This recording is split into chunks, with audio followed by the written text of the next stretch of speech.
Today, our verse is Jeremiah chapter 18, verse 19. Hear me, O Lord, and listen to the voice of my adversaries.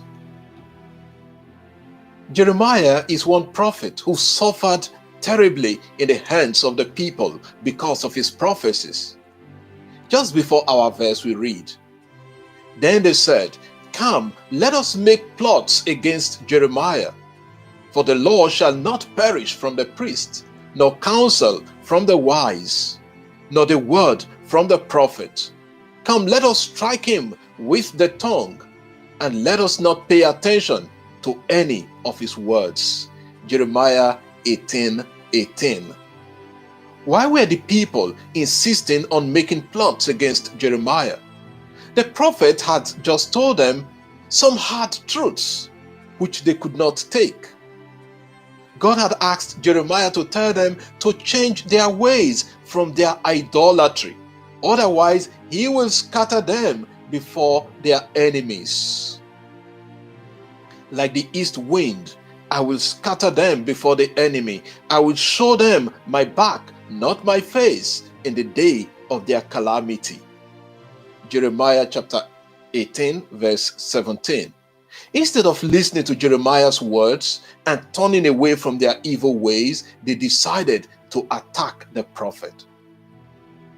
That is what was going to happen to Jesus. The religious leaders, like in the time of Jeremiah, will turn against him. In our verse, Jeremiah cries to God, "Hear me, O Lord, and listen to the voice of my adversaries."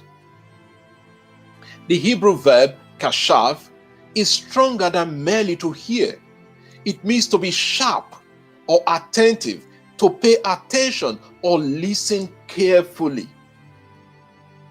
Jeremiah is asking God to pay serious attention to what is happening to him. He is speaking for God as a prophet, and what he receives are insults and plots to destroy him. His prayer is that God should listen to what his adversaries are doing, those plotting against him, what they are saying about him. In the next verse, Jeremiah raises a question.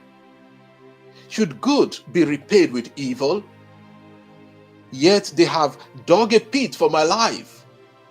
Remember how I stood before you to speak good for them, to turn away your wrath from them. Jeremiah 18:20. What do we learn from this verse? First, Jeremiah is a type of Christ, the prophet who suffers for the truth and the message from God. Anyone ready to speak the truth must be prepared for some unpleasant responses from people who do not want to hear the truth.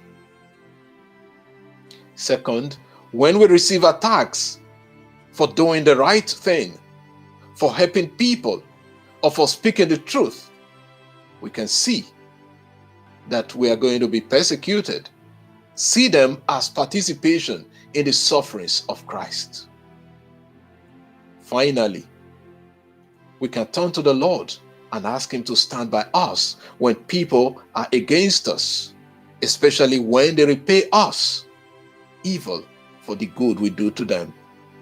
God can and will fight our battles. We do not need to be worried or to fight for ourselves. Lord, hear us and listen to the voice of our adversaries.